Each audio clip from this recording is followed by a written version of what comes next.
Okay, bye.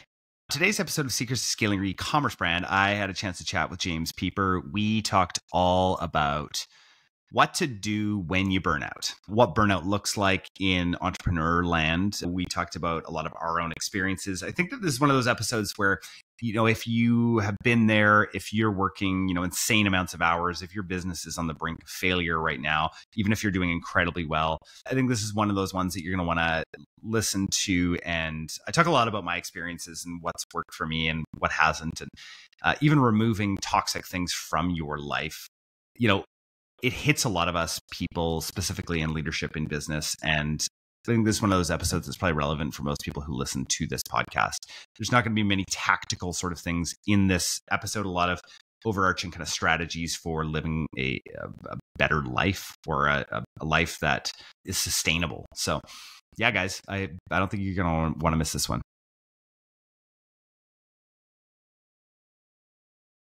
Hey guys, Jordan West back with another episode of Secrets to Scaling Your E-commerce Brand. Today, I am joined by a friend of mine, James Pieper. James and I have been connected mostly on social for the last couple of years.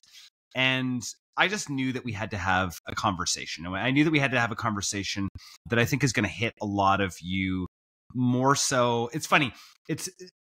I use EOS, Entrepreneurial Operating System, and every week in our L10 meetings, we are often asked this question: do you have a personal and a professional victory? And I never know how to separate them because they're so intertwined. I'm like, well, I don't know what's a professional victory. Like when you're a founder, what's the difference? Like it all spills into my personal life. It all spills into my professional. They're all kind of intertwined. And so I think that this is going to be an interesting conversation around a lot of that. And James and I, we've already been talking for a while, and I'm like, James, we just got to press record because there's some gold already in here. So James, before we get into some of that, for people who don't know anything about you or anything that you're up to these days, tell us just a little bit about who you are and what you do. I met a French lady yesterday, and I was like, you sound like you're Dutch or Portuguese, because I just heard her like speaking offhandedly, and like so like I think that those two are about the same. Okay, well, I'm gonna get us in here, and we're gonna start talking. Gotcha. So the easiest way to put it is, when somebody has a new baby in the family and an aunt or a grandma or somebody from church makes them a baby quilt, we sell that fabric. So it's the raw material. You've still got to go take it. You still got to go cut it. You still got to put your time, love, and effort into it. But at the end of the day, it's a gift for somebody that you love. And that's kind of what we do at My Favorite Quilt Store, is sell you the fabric to make you something that somebody's going to love forever. Awesome. Today, we're going to be talking less about, what's working there. And James and I are going to get into a little bit more of a sort of a personal conversation around sustainability, around burnout, around all of these kind of subjects that I think are probably near and dear to a lot of people, and that a lot of us feel in entrepreneurship and in life, right? I think a lot of us have gone through this, or maybe are going through this right now. And so we're going to get into a little bit of that. James, I'd love to hear a bit of your background when it comes to, how did you get into all of this? Yeah, so I graduated college in 2014, and one of the guys that was in like my final capstone project was a graphic designer, and he was working with this other dude that was a Ruby on Rails developer, and they're building, like scheduling things for the Mother's Day out at the church down the street.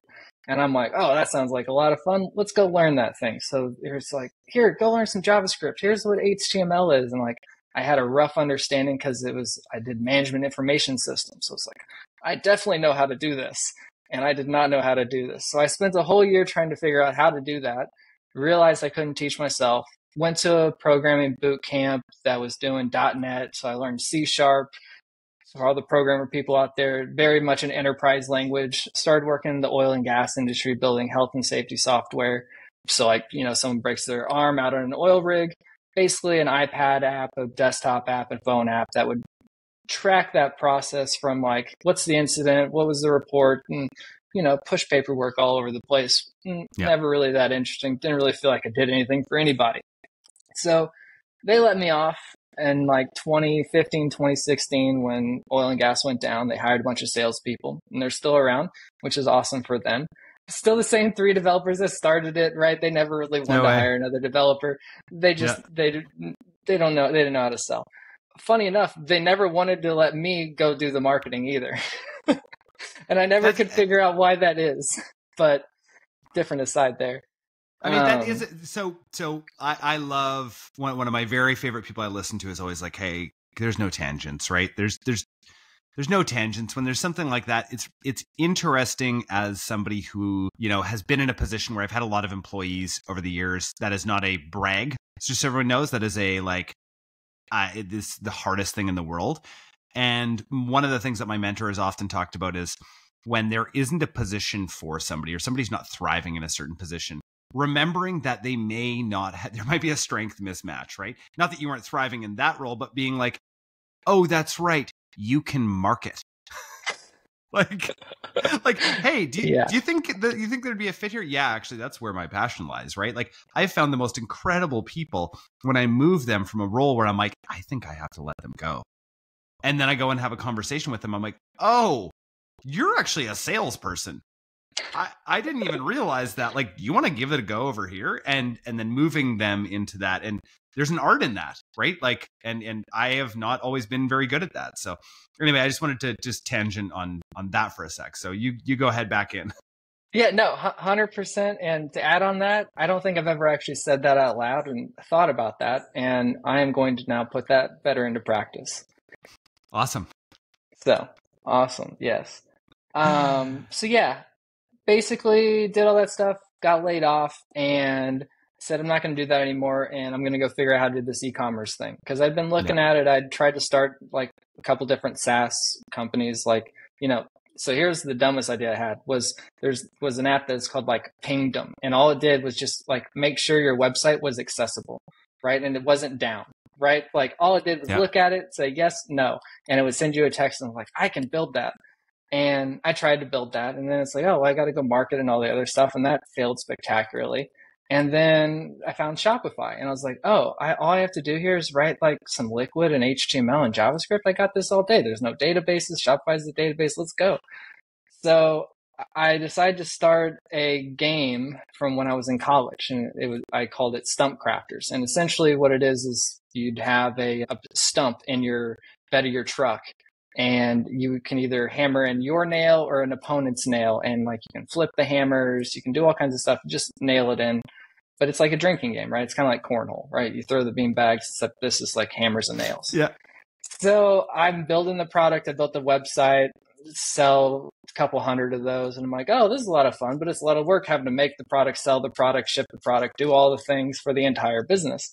And funny enough, my mom had a Etsy shop selling all of her old quilt fabric that she wasn't going to use because when I was in like 9th grade, she was just fully up my ass on everything. And I'm like, listen, Mom, you need to get a hobby, do something other than me. So she started quilting. She went crazy with it. She built on a room on the whole side of her house. She's got a 15-foot freaking sewing machine. She's got closets of fabric. So now she's like, let's sell it. So she starts this Etsy store when I was in college. And by the time that I graduated and all the other stuff, by 2016, she's doing like 10 grand a day. And I'm like, hey, let me see if I can build you a website. So it's the second website that I built. So she's doing 10K a day on Etsy. Yes. So this is the second website I've built, right?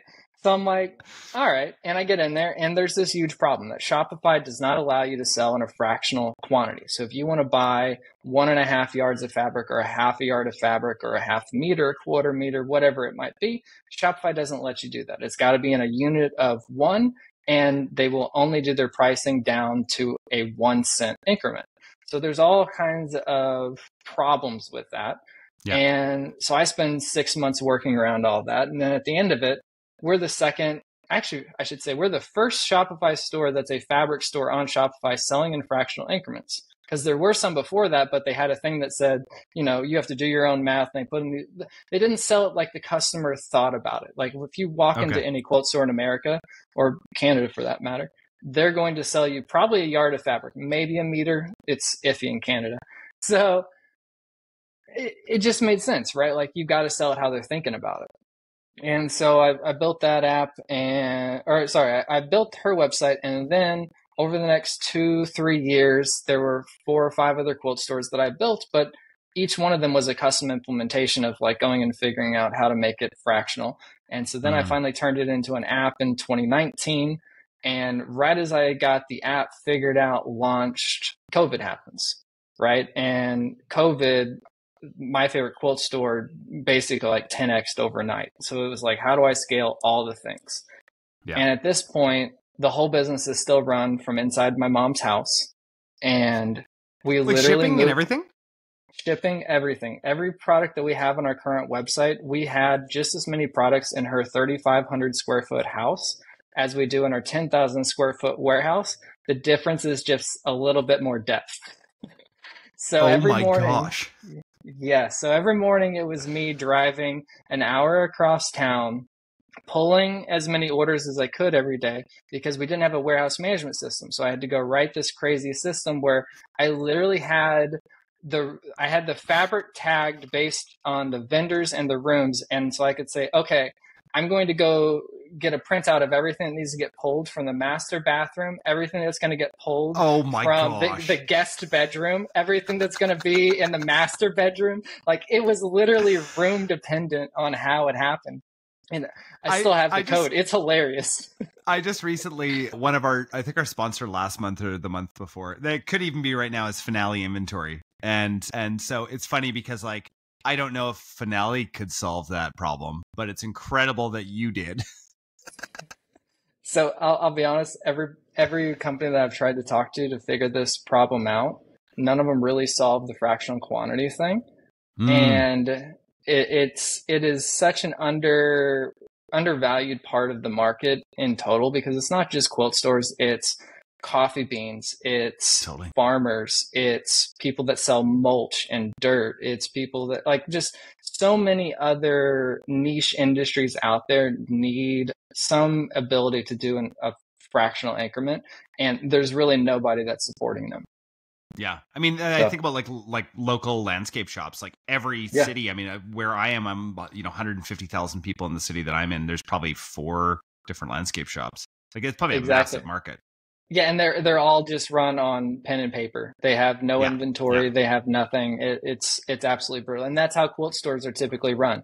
Is nobody knows what the inventory is. Nobody knows how much we have because it's rolled up on this bolt of fabric. So you can't really do anything. Like you have to unroll it, measure it, and then re-roll it back, but it stretches, right? So did you right? So like the more you're measuring, the Yeah. more your fudge factor is. So we ended up having to weigh everything, right? So we have different formulas based on the vendor and how much the cardboard weighs and how much like one little piece of this fabric weighs. So it's this type of fabric, weigh it on this. If it's this type of fabric, weigh it on this. And then we have Yeah. formulas to get everything back together. Wow. So fast forward, you Yeah. have your daughter. Yes.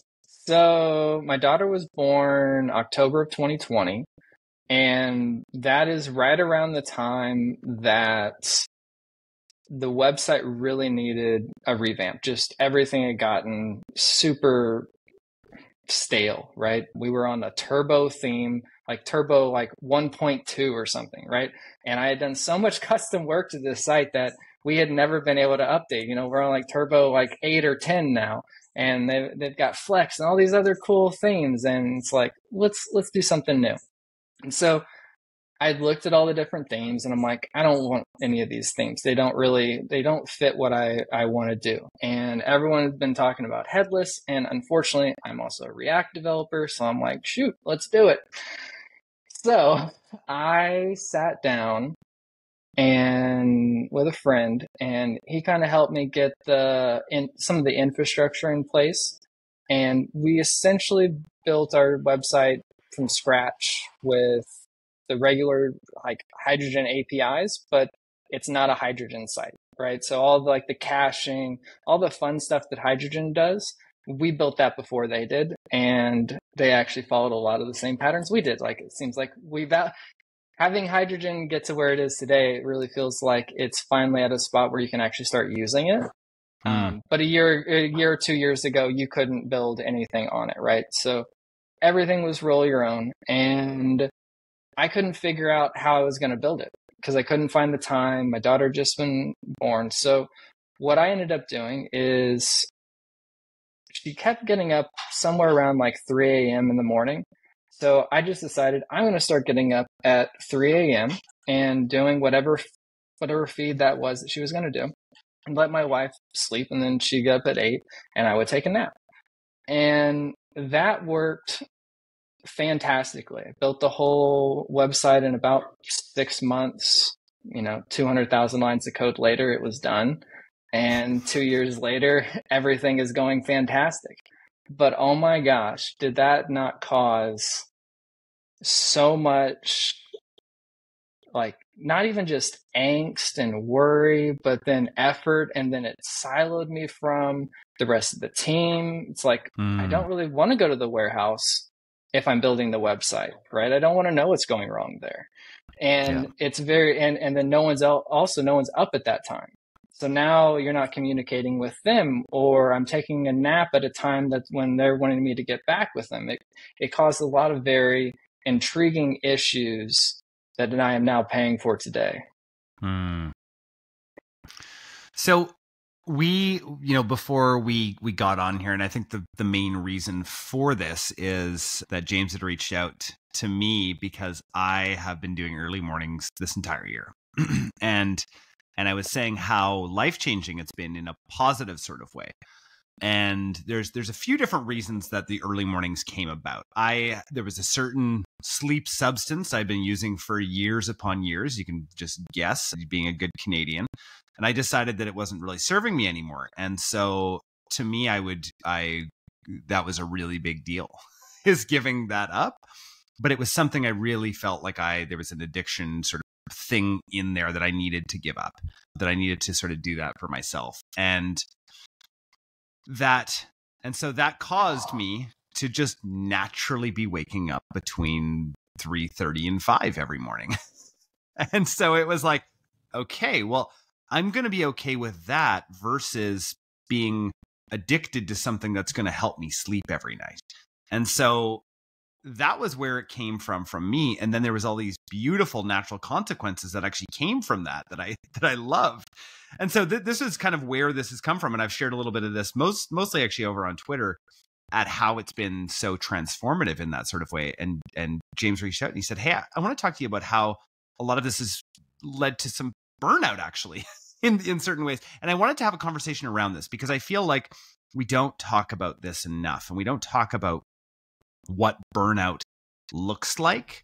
I went through, my dad growing up was a pastor, and I think pastors go through burnout publicly a lot. I think that there's a lot of really big pressure. It's not unlike a CEO type role. It's just that you don't get paid very well. And you have, instead of, your staff of whatever it is, like, let's say you have a staff of 100, right? You actually have, if your church is, 1,000 people, it's like you have 1,000 people constantly watching you and giving their opinion on you and all of these things. And so I watched my dad go through burnout, and I thought, okay, well, I'm not really in that role, and I won't go through that. We all do. I think we all get to an edge, right? And so, James, I'd love to hear you, like, what did that look like for you? Because you started to feel this like disconnection. You started to feel like I want to hear from you. Okay. So funny enough, I would say that it definitely has some of the things to go with, like what you were saying. I'm not a good Canadian though. It's not, I'm a bad Texan maybe. There's definitely a component of that. I tried really hard to find a different time of day that would work, but I could never find a time of place that would give me focus, right? And so when I was running my agency, I found focus at 6 a.m., right? Yeah. And it was easy at 6 a.m. There was no one else doing anything, but the kids factor was really the thing that changed it. Yeah. And what's weird to me, I don't know if you have this or not. When you had your kids, did it make you work harder or less hard? Definitely harder.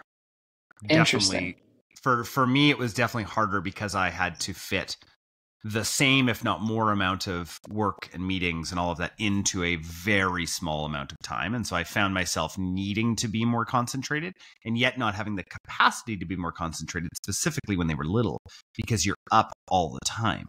And so it's like finding like, how in the world do you make this work? And that's why I really respect parents, right? I think that it's funny that like, and I know that this is controversial, but I think that the people who listen to this podcast won't really care about this. But, you know, another good Canadian, Jordan Peterson, talks about how this is one of those things that you, for human development, need to go through is becoming a parent. And I didn't really understand it until then. And whether or not you agree with this or not, I think that there is something about that forces you have no choice but to become different. I don't want to say better. I just want to say different. Yes. So I agree with all of that, but for some reason my mind went in a different way. And it was not work harder. And okay. Yeah. I've never talked to anyone else that has had that experience, because like I felt like I had already just spent 10 years working really hard. Right. And it's like, I have some time to take a break now. And that break, because I love programming, was me getting up early and building this thing. Oh, interesting. But it let everything else go, right? Because like I'm a pig in mud. Like if I can just get up at 3 a.m. and all I have to do is just like baby cries, go in there, feed baby, put baby back to sleep, go back to programming, my life is perfect. Yeah. Yeah. But then integrating all those other pieces to it, right? Where like I do need to work, kinda, right? But like what's impactful, what's not impactful? Totally. All of that changed. And being up early broke all those other things for me, right? It broke me being able to have connection with the team. It broke connection with being able to just schedule a meeting at noon or something like that. Cause it's like, I'm freaking tired. I'm going to go take a nap. I might do things a little differently than you, because I would get up at 3 and I would take a nap basically from like 2 to maybe 4. And then I'm asleep by like 9:30, 10 o'clock for sure, back up. And so it's more of like a polyclastic, I don't know how to say that. I've only ever read the word, but kind of a different sleeping schedule, right? Where it's like 2 peaks of the day. And I still use that a lot. Now I've kind of switched towards getting up early, like let's say 5:36, and then maybe 20-30 minutes of just like go lay in bed, shut your eyes, doesn't matter if you sleep, don't sleep, just reset on the day. Right? And that has been just as good as getting up early without the downsides. Yeah. I think what I have found in my experience, and probably the role that I've been in for the last few years, has been number one, and this is maybe not something I've talked about in this podcast before, but I think the biggest mistake that I've made was growing the amount of things and companies and brands and all of the things that I had in a cancerous sort of way, in a way that was like, do I really need that? And for what reason? Like we live a very simple life. We do not we do not live beyond our means whatsoever. I have old vehicles. We live in like an old house. I don't care about any of that stuff. We like to travel, but we do all that on points.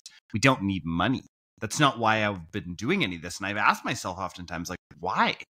Well, then why? And so I did this and I grew, and you know, at one point we had 6 brands, and there was all of this headache around it. And it was for like, what? For ego? I don't know. I don't really actually know what it was for.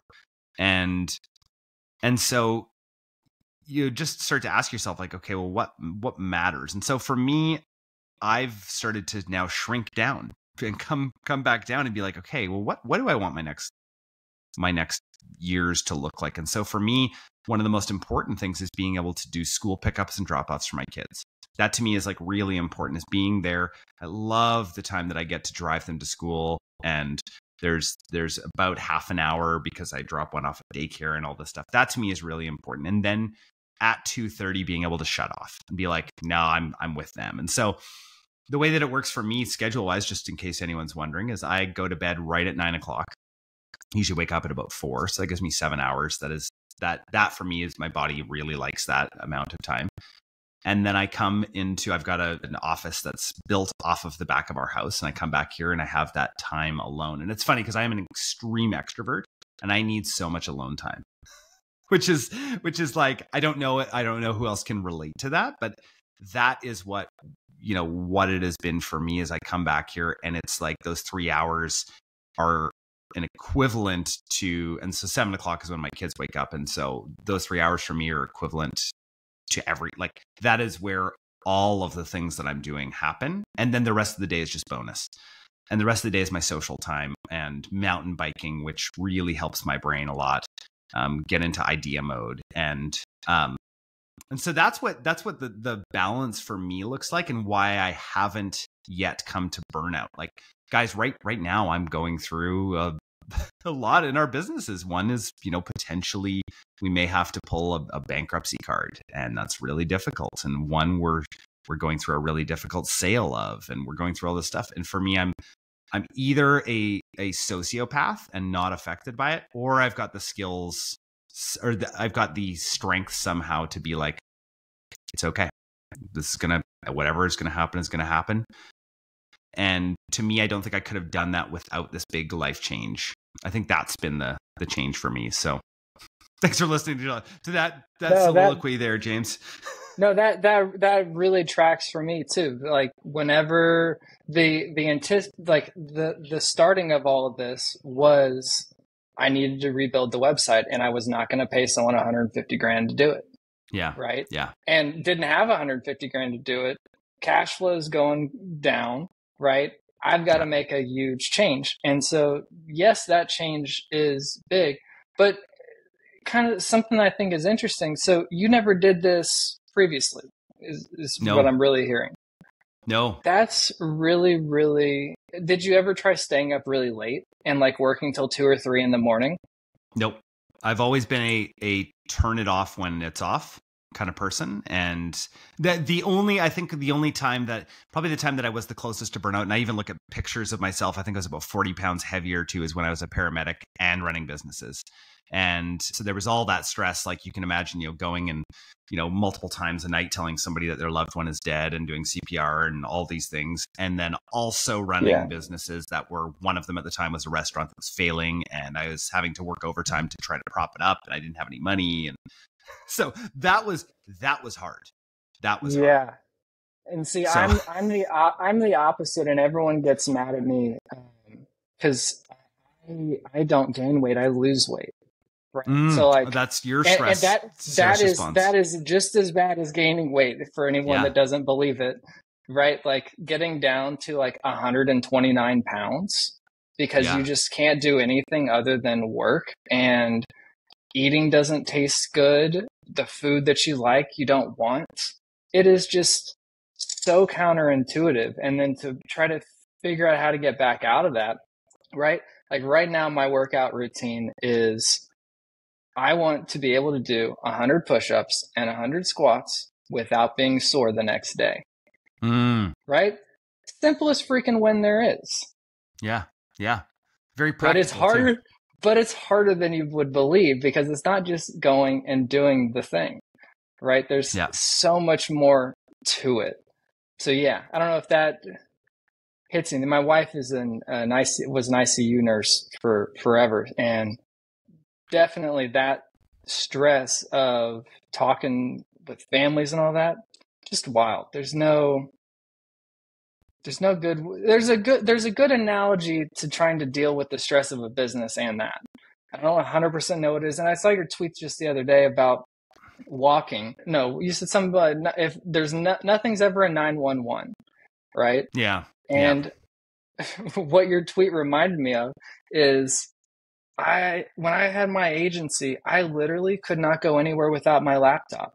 Like if I was going somewhere for more than 2 or 3 hours, I felt as though I owed it to my customers that if their website went down, something was broken, they screwed it up, I could get on my laptop and fix it in the next 5 minutes.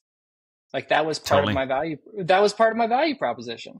And Yeah. everyone always gave me crap for it. And finally, like not taking my laptop somewhere became the like the next thing of like how to not be burnt out.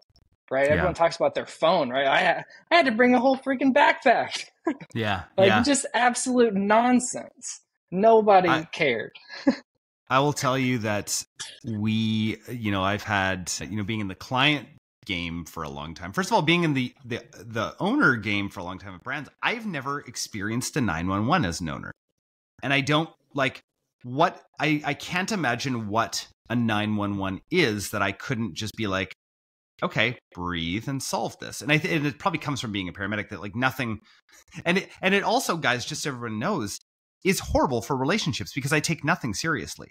I don't give weight to very many things, and it's been an issue in relationships, and specifically in marriage, right? Where it's like I just need to remember, oh yeah, that's right.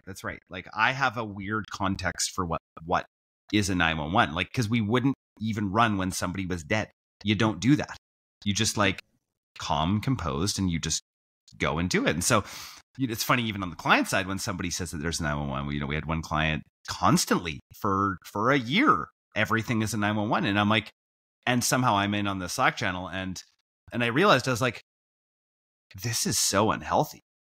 Like this is not, not. And what we do specifically at Upgrowth, there is no reason that anything should ever be a 911, right? Like we are growth marketers. What can be a 911 in growth marketing? I understand with website, your website goes down. Yeah. You want somebody on that right away. Like there's nothing that we're going to change within milliseconds here that's going to change somebody's life.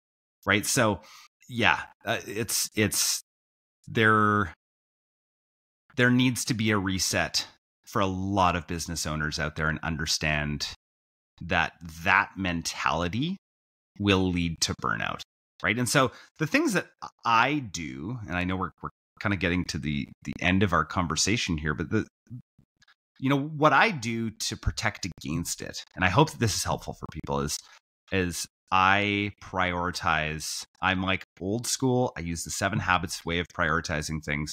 And I look at my calendar and I'm like, okay, what is a quadrant 2 activity? And quadrant 2 is not urgent, important.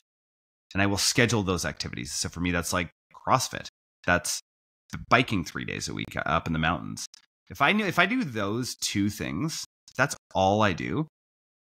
And interestingly, early mornings for me is quadrant 2 as well. Not urgent to come out here. I don't work on anything that's urgent. I don't look at Slack. I don't look at anything. I just plan and I write. That's when I do all my writing and my thinking. And my days are amazing. I was sick the last 2 days and I didn't have that. And I will tell you, I was reactive constantly, just constantly reactive throughout those days. And so I think that's why it matters to me and why it works for me. But what works for me does not mean that is a law or a rule. So I just want to make that super clear. And also the time factor. I think the time factor is what's not always included in this, right? Like, is it a practice that you're going to do for the next 40 years, 4 years, or 4 months? Totally. Right? Because there's very different things that you need to put in place depending upon which one of those there are.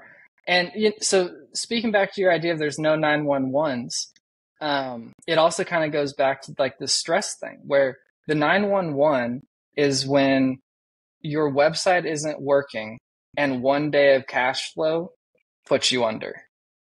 Yeah. Right? Yeah. Like that is where we were. And that is the stress that I was going through day in, day out. Get this website out or we are not going to make it. And luckily we did all that. AOV, like up 25%, conversion rate up doubled, like everything, it all worked out. But like it very easily may not have, right? Like there's no reason that I should have been able to do that, right? Like it was a bigger gamble looking back on it than it felt like in the moment. It's a huge, I mean, it's a massive project. James, I just want to say thanks for coming on and having a conversation like this. Guys, I know this is a little different than a regular episode that we have. I hope it was helpful for you guys. Reach out to me. Let me know. I love when you guys reach out to me on Twitter or LinkedIn and let me know about how you enjoyed episodes. Sometimes the context I forget because these episodes come out, a few weeks later, sometimes a month later. And so I always forget the context. I'm like, what are you reaching out? Oh, yeah, that's right. Thank you. So I just want to say it actually means a lot to me when people reach out and say that this is impactful.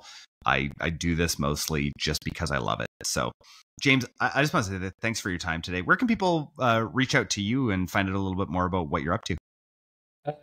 MyFavoriteQuiltStore.com is our website, or PIEPERZ on Twitter, because I'm of the generation that Z's were awesome, to put it the last thing, so I can date myself there.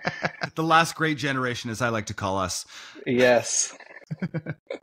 What's worse is never mind. Story for a different day. I do still want to talk to you about Facebook ads at some point, because we're on two different sides of the spectrum here. I think we could have a good conversation on that, but it's for another day. I would love to have a row about that. That would be awesome. Well, thank you. Thanks for your time today, James. Super, super great. Yeah, thank you. Talk to you later. I'm going to do an intro. You can go off if you want for it. But yeah, either way, great to have you on here. Yeah. Hope this is that was different. Awesome, man. That was like just exactly what I wanted and needed. So thank you. Sweet. Awesome. I will talk to you later. Okay. We'll talk Facebook ads sometime soon though too. Yeah. So sanity check me. You're doing whatever Charlie the Disruptor dude is doing, right? Yeah. When we switch every single agency client over to it as well. How much have you done with like Andrew Ferris style bid caps and that kind of stuff? I have done lots in the past. It has not been nearly as effective, and it's been effective at times, but it's been way more work. The amount that creative fatigues comparatively to Charlie's methodology, which is like we do so much more like nuanced creative testing versus having to test all of these crazy ideas. Like I just find that cost cap, bid cap strategy is just so exhausting. So I'm somewhere in the middle of this, and I can't find anyone else that is doing what I'm doing, but I basically took Charlie's targeting methodology and I took Andrew Ferris's like creative, like just put everything out there and do it with bid caps. And it has been fantastic for us. I've found so much incremental with bid revenue. Caps, not cost caps. Yes, bid caps. Yeah. Oh, sweet. Yeah. Are you using Magix to do those? No. Okay, Magix is a really great way to do it in like 3 seconds. To use bid to test tons of different bid caps. Magix. I think I've tried them pre. I think if you're using, because we used to test bid caps all the time. So see, I run it. See, this is where I think that I do things very differently than everybody else, because I am not trying to optimize all of those things as much, and maybe I'm just not pushing it as far as I could. Well, let's chat. I got to jump to another call that I'm late for. All good. But I want to talk more about this because I'd be super interested to hear what your strategy is. So maybe we could just try and do it. Just want to hit me on Twitter and I'll just give you my other calendar link. Yeah, cool. Okay, sweet. Okay, thanks so much, James.